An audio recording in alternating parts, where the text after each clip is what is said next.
So we'll give everyone a few minutes here. It looks like we have 33 people so far.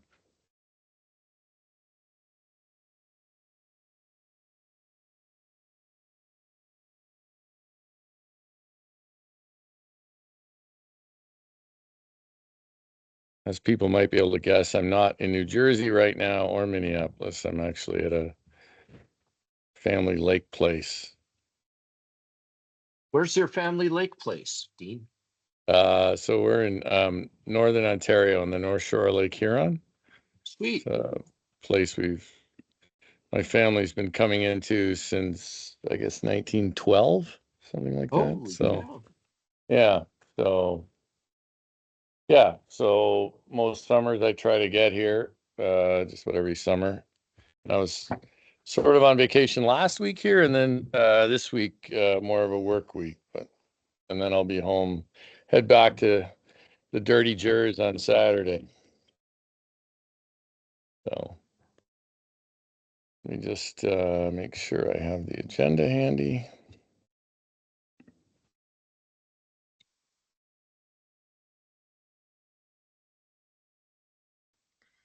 Lake time is the best time, Dean. It's pretty good. Yeah, it's it's a little hectic all the time, but nice thing about here, not to bog down the meeting with this, but I see, I have cousins who have places around in the Bay, so I don't really see them regularly, but then every 5 years or so our vacations coincide, so we catch up. So anyways, all good. So anyways, thanks everybody for joining tonight. I don't know how many of you were able to catch any of the members meeting or members assembly. If you didn't and you have questions about that, please feel free to ask those questions tonight. I'm going to start with a review of that, but were there any questions related to it's a purposefully light schedule tonight? I figured we'd have fewer people. Looks like we have 37 since it is a summer vacation time for a lot of people, but I guess I'll start asking if anybody has any input or questions related to the last meeting, or if you weren't on it. I see Art Plasix on it. I want to just point out to everybody that our qualifying procedures that are on our website. And the reason I bring up Art is he brought up something that we adjusted in our qualifying procedures. But we did update them not too long ago. And if you open up the top of the qualifying procedures, you'll see what the updates are.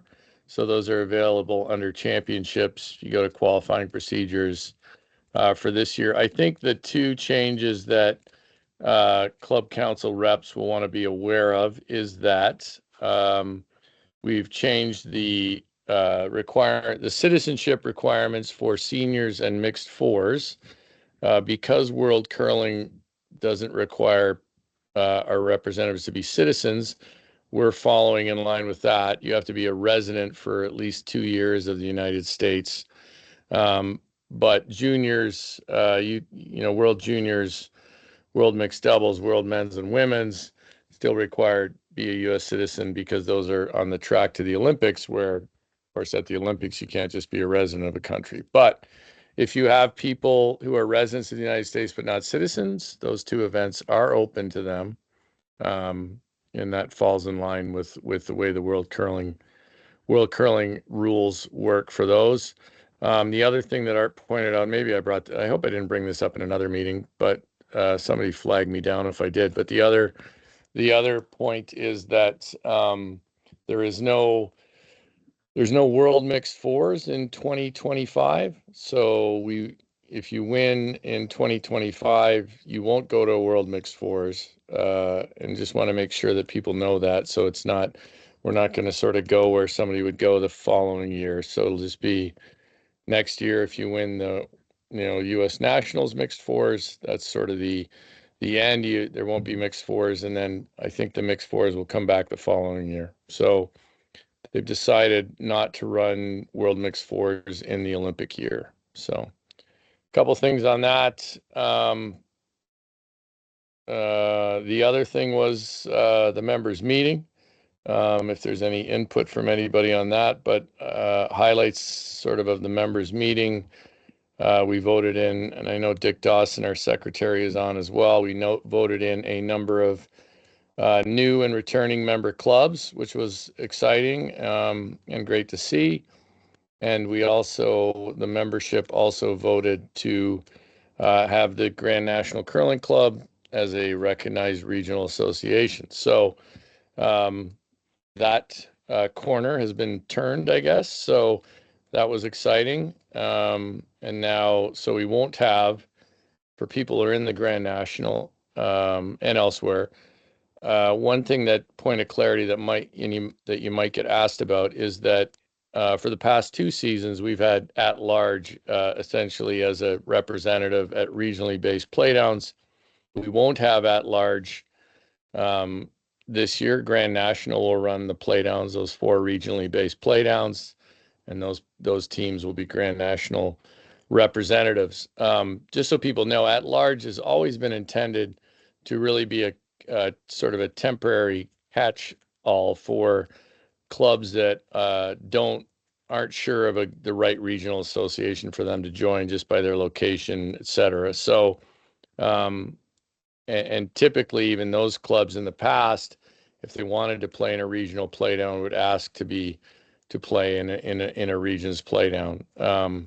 So that's one thing of clarity, because I have had some people email us asking, where the at-large playdowns would be. So all those playdowns will be Grand National Curling Club playdowns. We provided some information that we'd been working in case they had to be at-large playdowns. So I think there's a few sites that'll just transition to be Grand National Curling playdowns. Phil Bruce, your hand is up. Yeah, so Dean, with the at-large clubs, I'm not sure how many are actually left now, Yeah. but you were saying they can ask to participate in a regional playdown?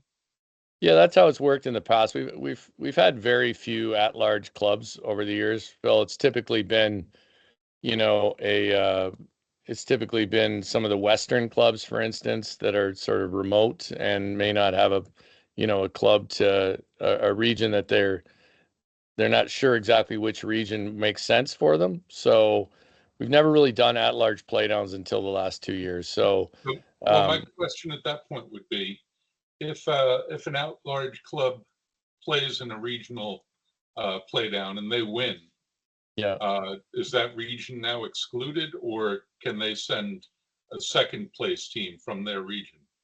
No, they wouldn't be able to send a second place team. It's really up to the region as well if they want to accept the at-large club into their regional playdown. So there's no obligation to say, okay, we're going to let you in. What's happened in the past was, if there was a club in Idaho and somebody decided they wanted to play in something, and if a region where most regions, I think, in the past have allowed a team or two in, but yeah, it's not an additional representative. So all our regional playdowns are set up to have all the regional association representatives.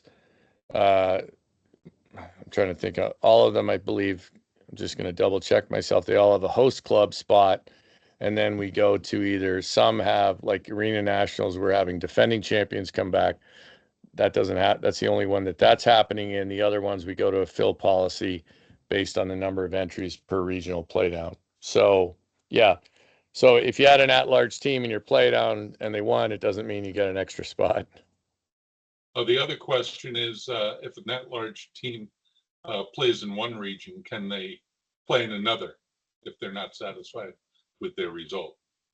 No, they can't do that. You can't enter. There is a piece in our quality. You can't enter the same level play down in different regions. So, Okay.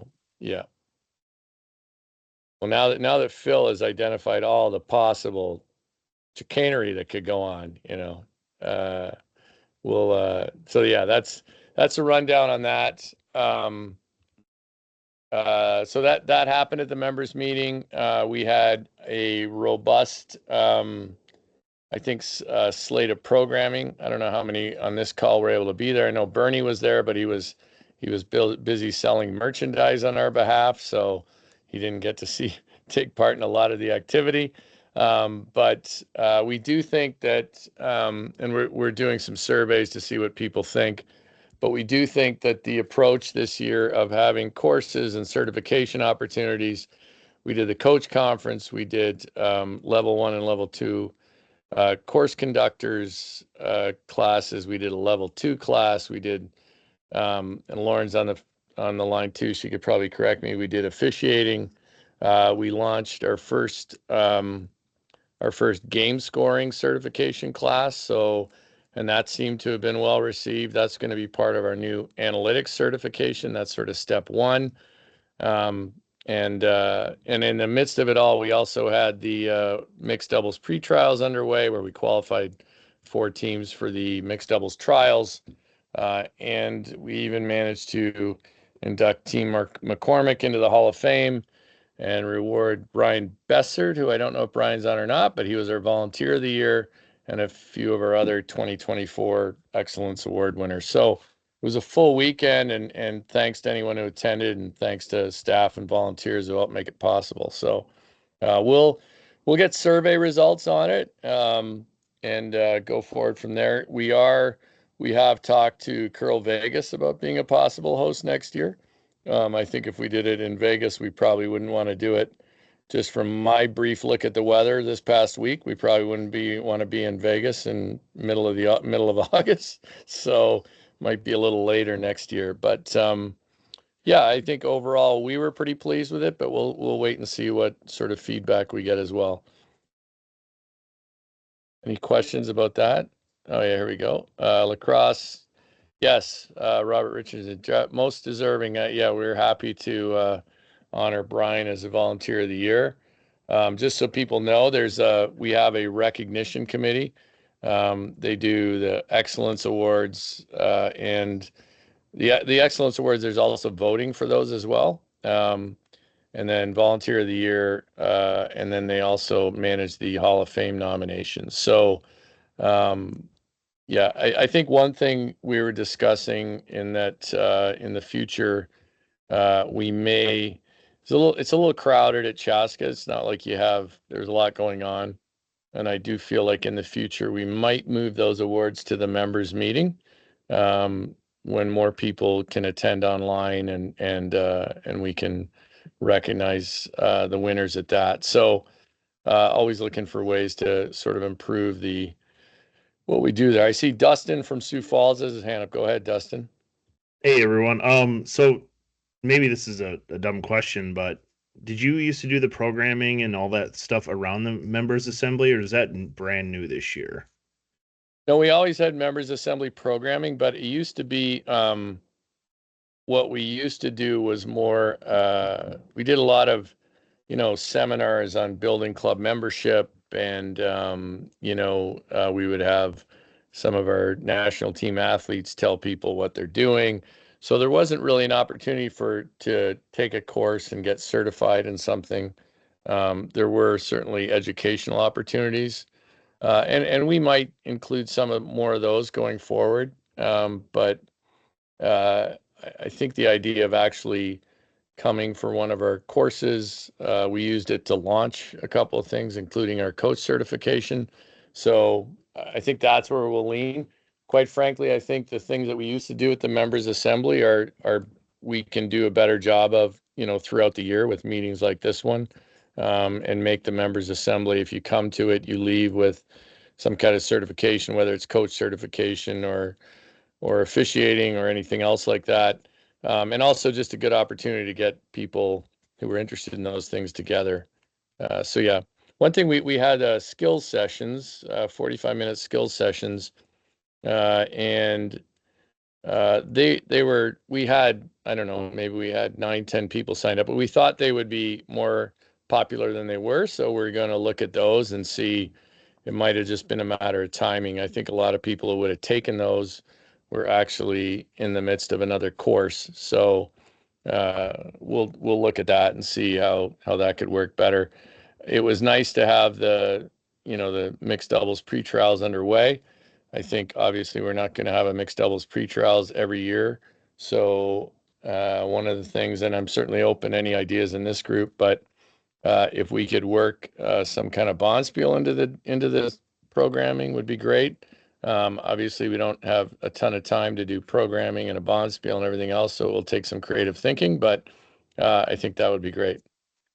Yeah, I honestly I love the idea of like almost doing like a curling convention for the year, and that's kind of sounds like what this is turning into, and it's a great opportunity to have all those pieces together because there's so many times when people ask about learning or getting certified for certain things, and it's like they have to travel this way or the other. So if you can do it all in one fell swoop, I think it's going to be really successful. I just don't think a lot of people understood it, especially from our club, and that probably falls on Sure. us. But I think this is a great thing, especially if you could have live curling competition involved in it. But if you can go there Yeah. and learn and all that stuff, I mean, I think full steam ahead. I know you're going to send out a survey, but I really wish I could have made it this year.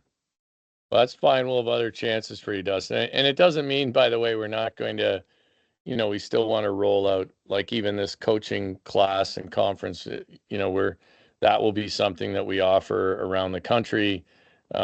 We were planning to do one of the ice tech courses there, the club ice tech training.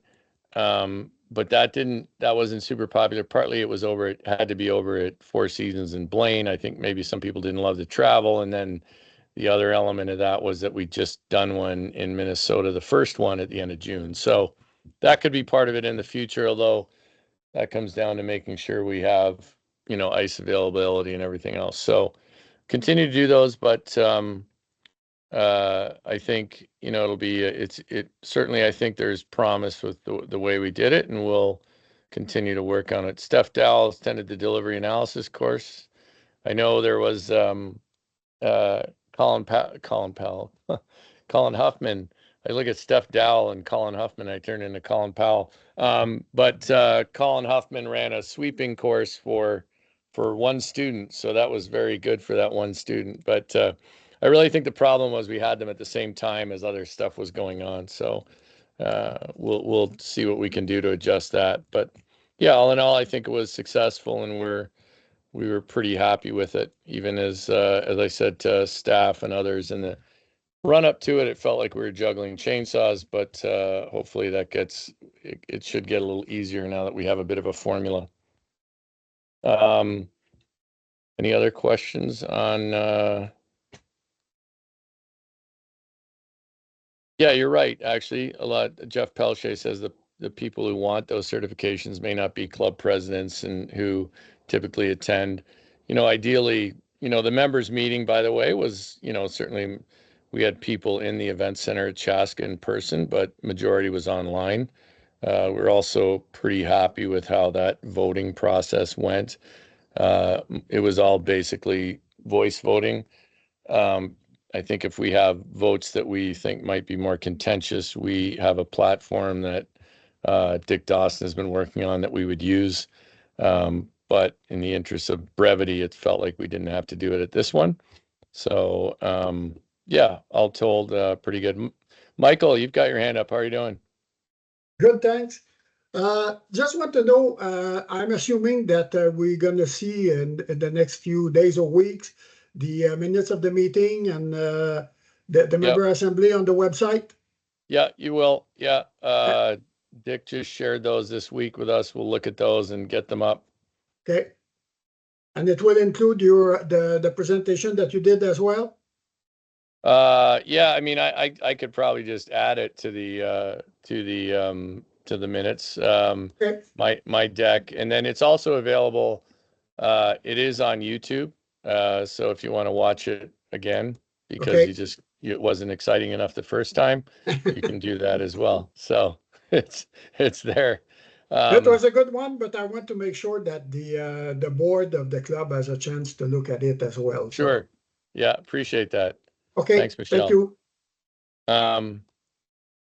So yeah, the other news we announced at the meeting, if you watched, was we have a new major sponsor, Dale's, makers of Dale's Pale Ale, Dale's Double IPA, Dale's Light Lager, and soon to be designated Dale's, which is an NA beer that they're introducing. So really excited about that. I want people to know that it's it is a major sponsor. I mean, you know, they're not a small craft brewer. They're owned by Monster Energy now, which is now is Monster Brewing.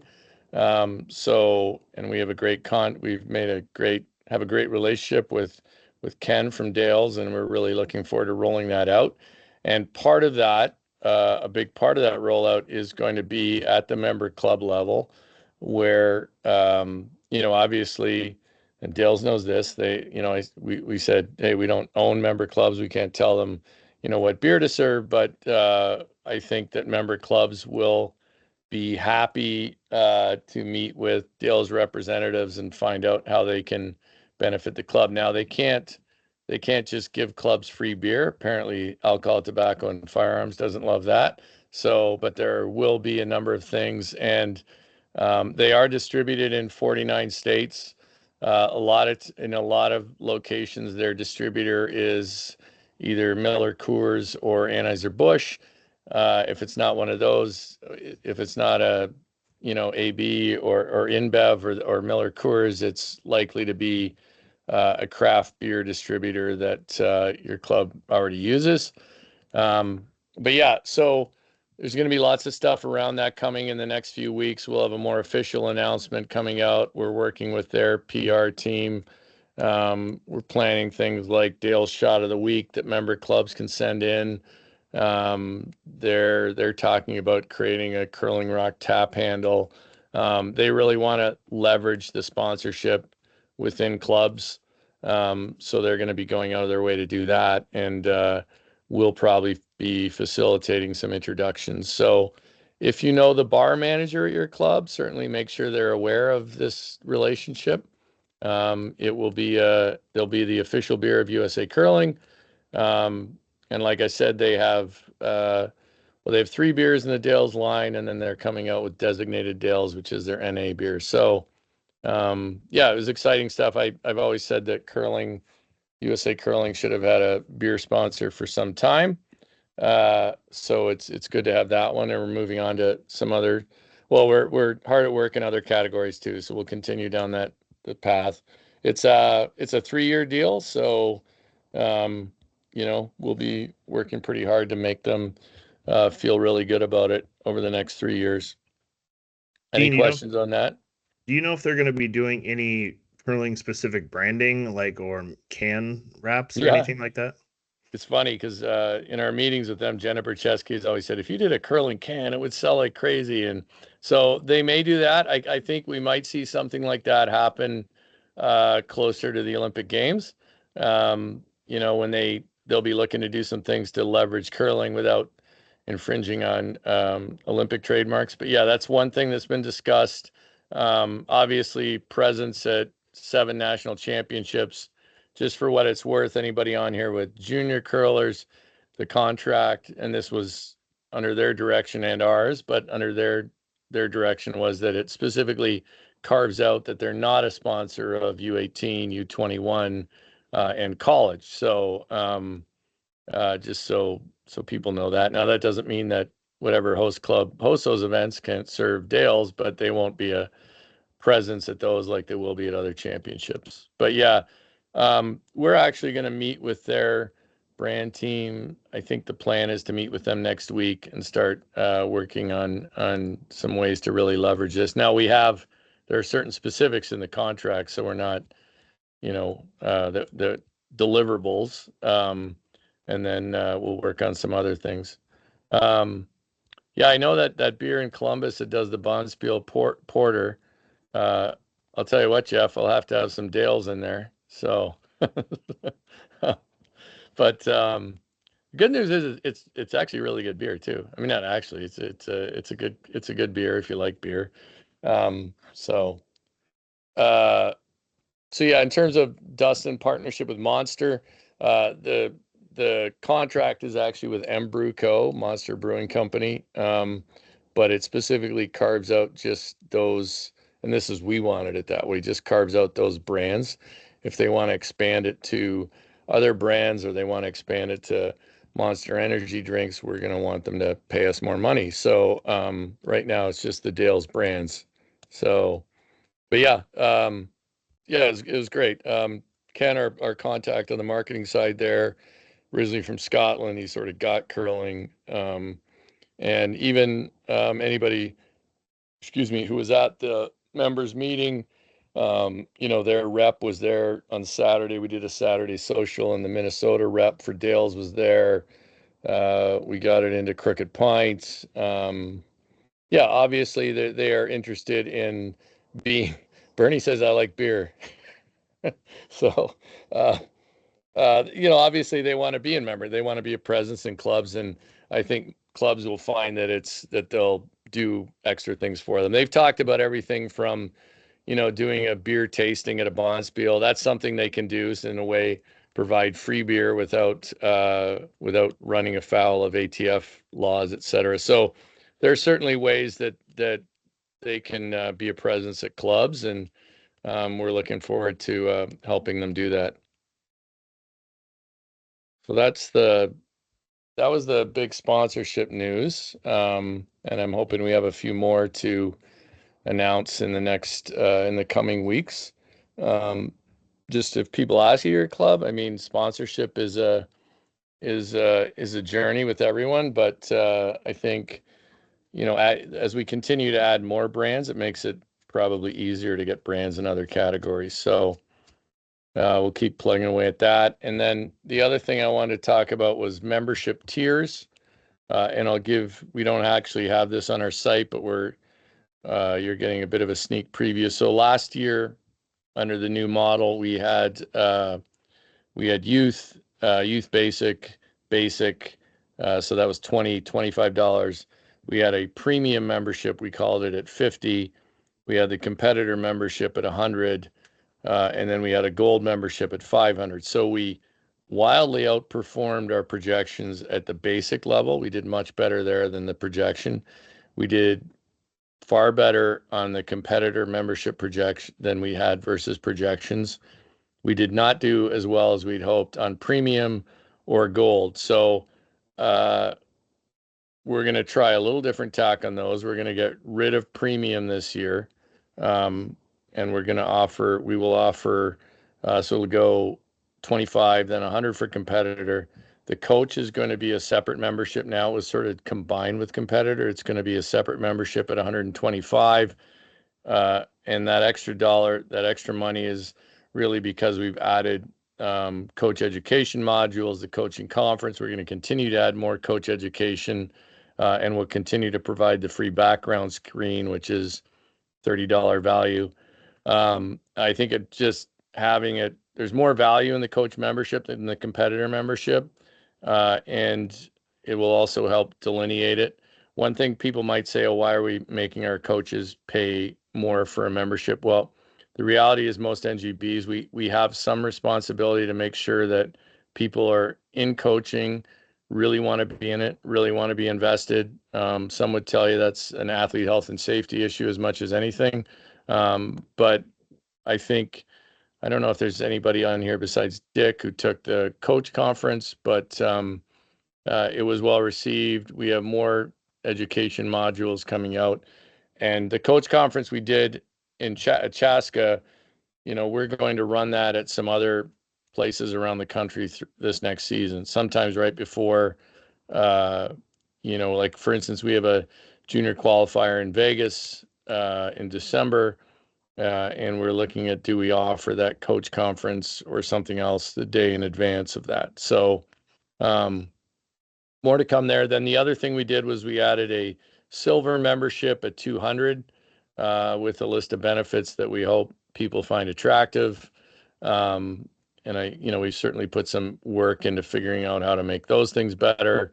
And then we still have the $500 gold membership, although we think people who know me will know that I'm not actually a giant fan of curling pins, but I also realize I'm an anomaly in the sport. So we're going to have a nice gold pin and a few other things build on the package we had last year that was maybe slightly underwhelming. But although obviously people spending $500 on a gold membership are doing it in part just to support USA Curling, but we want to make sure there's value there as well.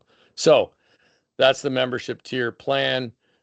We should be announcing that very shortly. And then, so for the clubs that, do offer all levels of membership, you'll be able to know what those levels are. I think most clubs that do collect member dues for USA Curling basically collect at the basic level, but collect at the basic level and then let their members upgrade as they want to. So one thing I'll add on that too is we are really grateful. Oh, good. There's Lauren has put in the chat a summary of it. One of the things I do want to stress is that we are really grateful for the clubs that do include USA Curling membership as part of their dues process. Obviously, and it's just human nature that if it's done at the same time, people are more likely to be members. So we appreciate it. Again, it's not required. That's part of the new model, but we certainly appreciate it when clubs do that. And Lauren has just put a nice summary of the different levels in the chat. So not huge changes in terms of, look, the basic membership stays the same. The competitor membership stays the same. The coach adds some new materials and content and training. And then, yeah, quite frankly, we have silver at 200 with some additional benefits for people who might have found 500 too big a leap.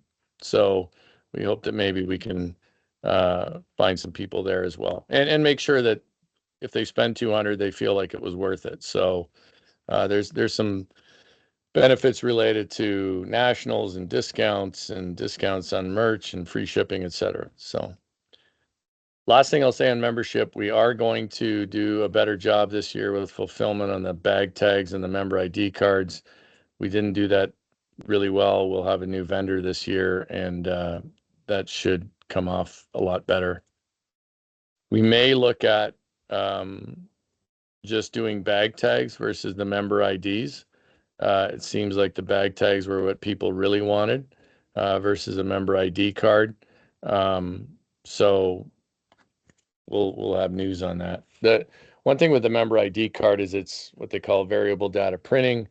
So it's one thing that makes it difficult for us is because our membership, comes in at different times, whether it's someone joining individually or one club sends in their membership at one date, another club sends it at another date.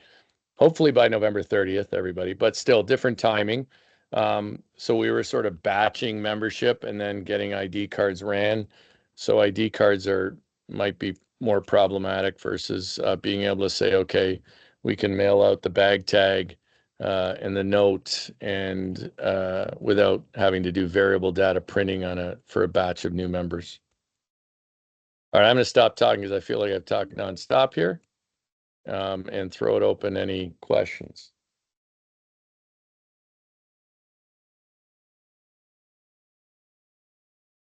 Killed the room. Is anybody at their club asking what the heck you're doing at the club council meetings? Actually, I have a question. Has anybody's board asked them to come back and fill them in a bit? No? Yeah, I can say we tend to take minutes. So my wife and I are both council members, so we attend these meetings jointly, and we send minutes out to our chair and president just with like, here's the scoop of what we're getting from the meetings. So we haven't had to do a presentation at the board yet, but I'm sure that's coming at some point. That's terrific, and I see a lot of other people are doing that, which is how it's how we want it to work. So that's encouraging. Chris, you asked about. Sorry, go ahead.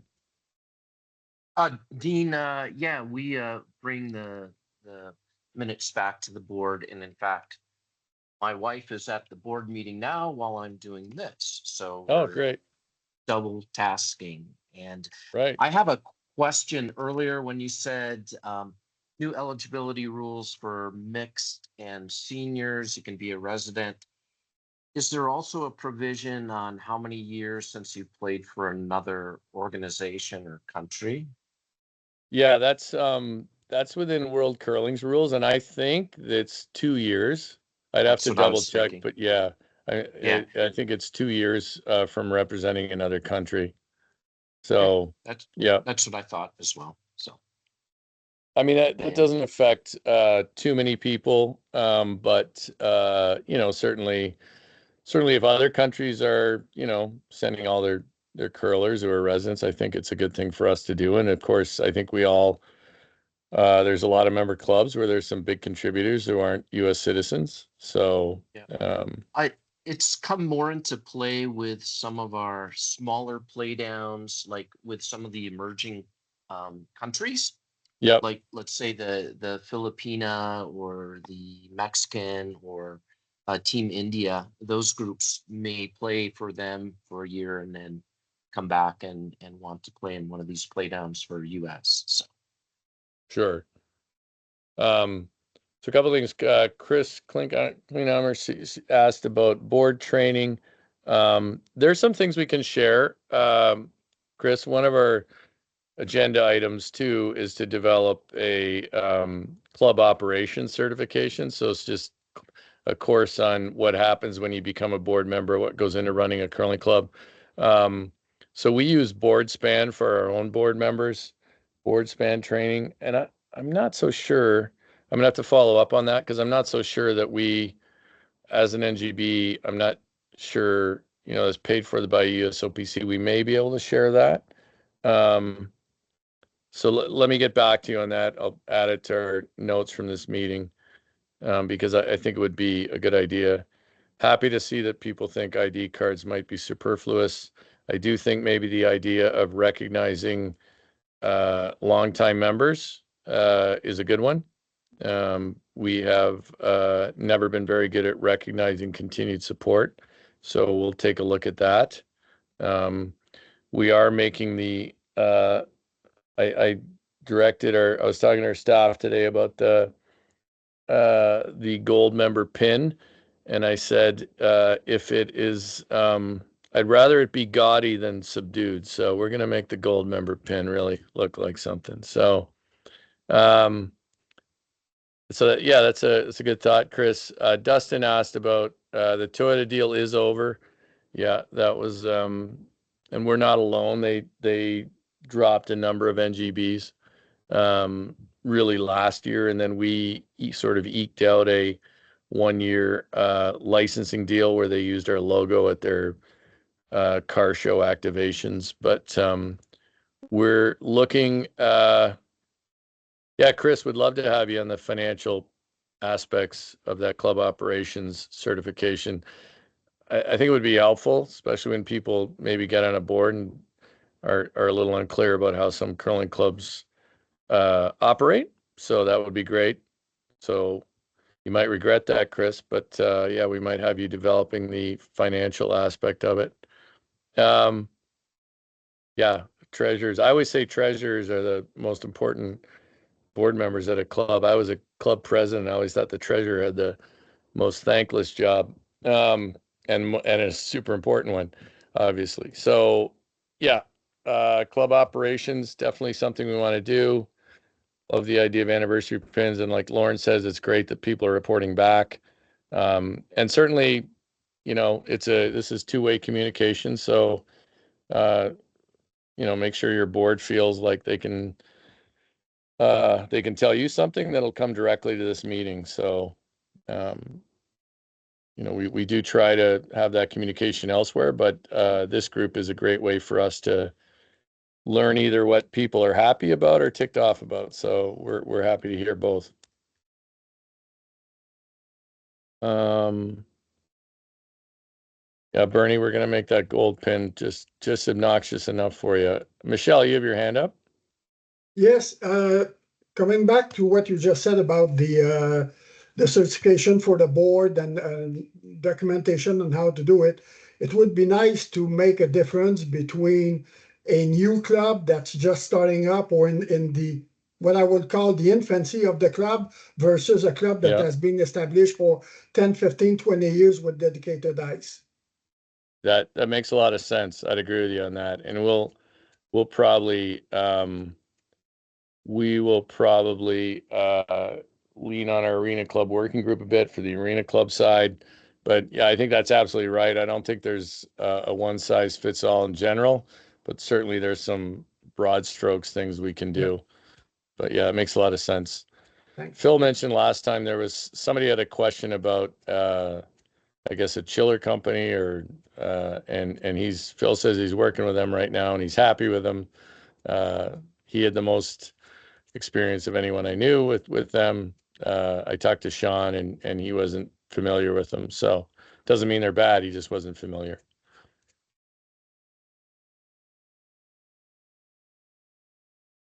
Trying to think if there's anything else. Lauren, did I miss anything from the members meeting or the members assembly? Oh, I should touch on this, Lauren, because we've been working on it today. The 5U qualifiers, 5 and under nationals qualifiers.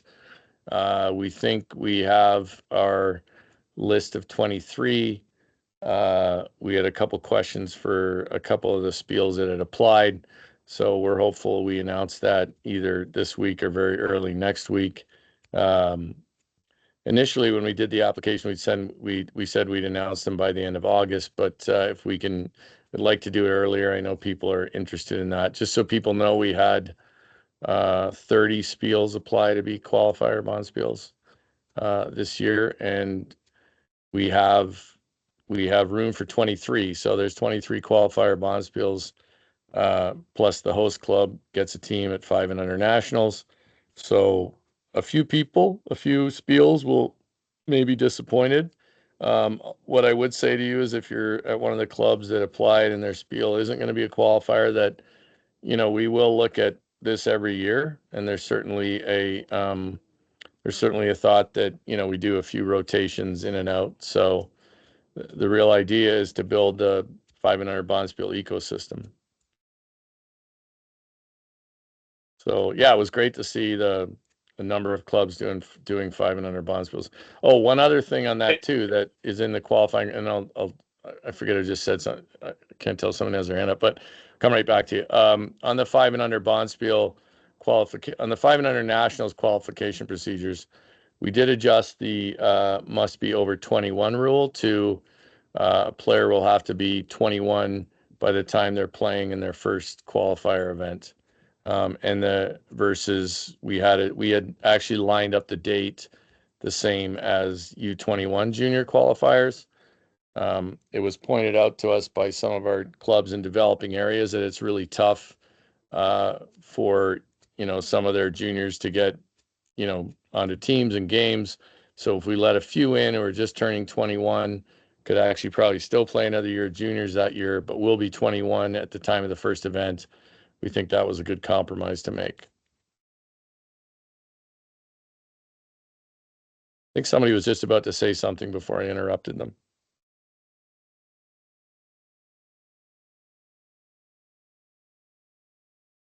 Sure, Ryan. We'll have a release out and share some insight into how each decision was made.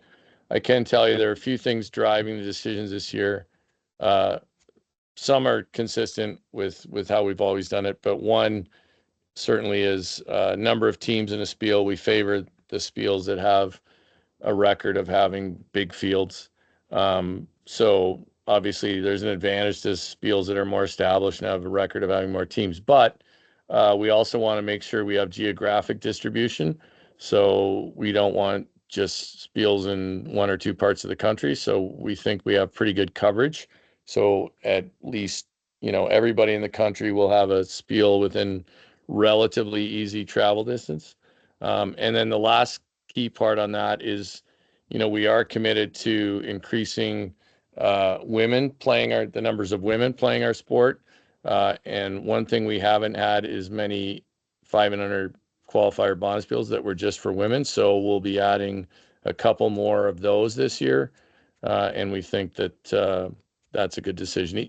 Most 5 and under bond spiels are open, but the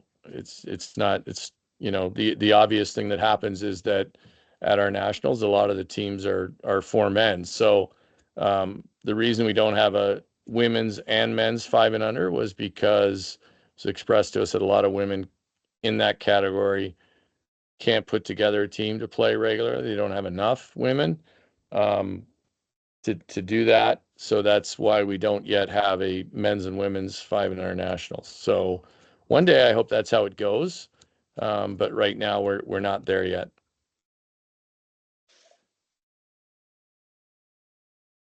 Thanks, Dean. I can tell you that there's a long discussion at our board meeting on format. So that guidance will help guide the discussion for next year as well. Yeah, great. So, and again, I want to stress just that, it's sort of a good problem to have, but the first year we ran 5 internationals when it was in Los Angeles, actually. I was in my previous job and I was begging 500 bonspiels to be qualifiers. Last year we ended up with just the right amount of qualifier bonspiels. And now we have, more than we can use. So it's a good and bad thing, primarily good, but we do have to disappoint a few bonspiel organizers. I just hope that, ideally, look, there's 500 bonspiel, whether it's a qualifier for not is something, or qualifier for not is something I want people to go in. So qualifier bonspiels seem to help boost numbers, but I certainly think there's room for all of them to do well.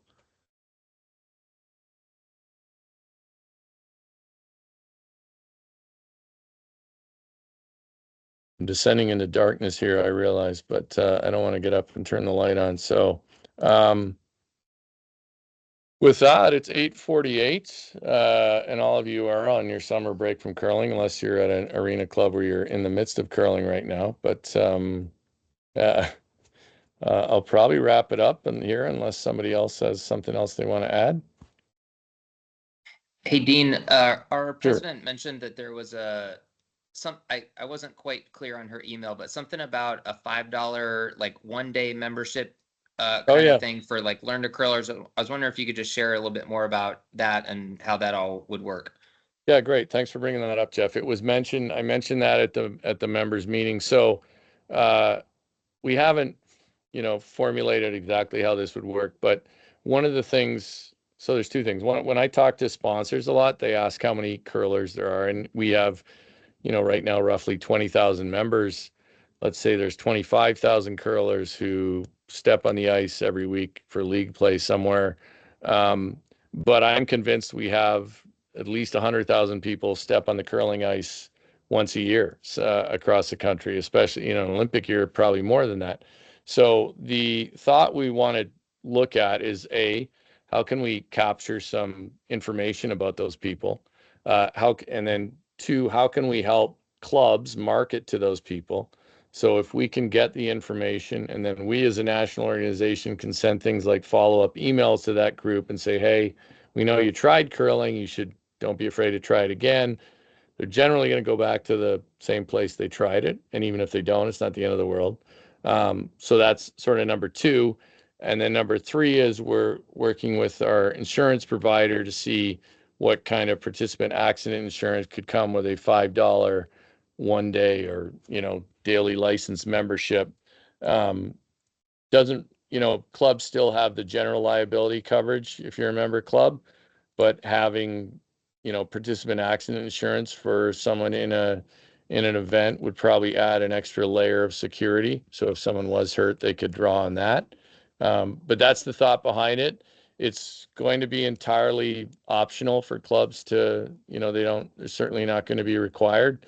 And then I think the other thing we'd like to tie in with that is a really good waiver platform, something that can make it. And there's some good ones out there, and I know some clubs that are already using good ones, but something that would make it so the club doesn't have to worry about that. Just go here, complete the waiver, get your $5 USA Curling membership, and go from there. Now, obviously, that could generate a significant amount of revenue for the organization. And if we're able to do that, I'd love to sort of say, okay, we're going to earmark, because it comes from our member clubs and their activities, let's earmark a bunch of it for member club development. So that's the broad strokes on it, Jeff. There's a few things to work through. Mainly the insurance piece is not easy. But other NGBs do this. Fencing does it. Triathlon has done it, at least in the past. I think they still do it.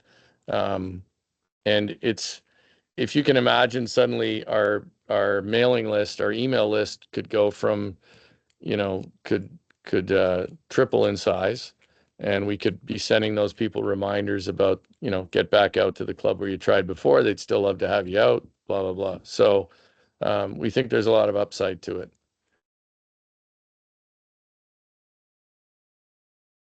Any other questions on that? Thanks for bringing that up, Jeff. Yeah, no problem. Thank you for the explanation. That's helpful. And again, we know we need to do it in a way that makes it super easy for clubs, easier than what they're doing, however they're managing groups and private events and Learn to Curls right now. So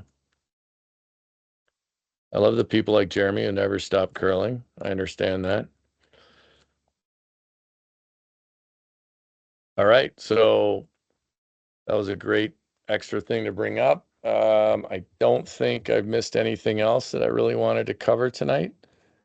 Dick Dawson has his hand up. Go ahead, Dick. Hey, I just wanted to thank everybody for being so kind and generous with your time to make the members meeting work. I know there were a lot of moving parts there and a lot of emails coming at you, but I really appreciate everybody helping make that work. And I just wanted to say that to the assembled group here on behalf of Lauren Rich. And I couldn't have been more thankful and more appreciative of the time and energy people took to help make that successful. Thanks for letting me chime in, Dean. Well, I'm glad you added that, Dick, because obviously we and Dick as the secretary were concerned about with this new membership model. We want to ensure that we had quorum. We want to ensure that we had, vote counts right. Lauren and our treasurer, Alexis Boconfuso, spent a lot of time verifying vote counts.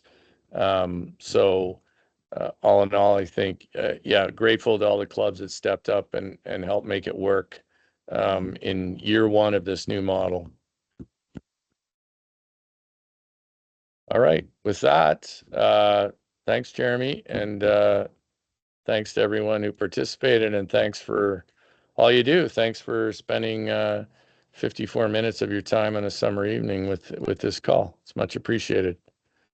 But we did have, last thing I'll say too, for anybody who has college curlers in your club, we did release the host sites today for 25 college nationals and 26. So continue to push ahead on finding those sites. I think I might do that. Dustin. Thanks, everybody.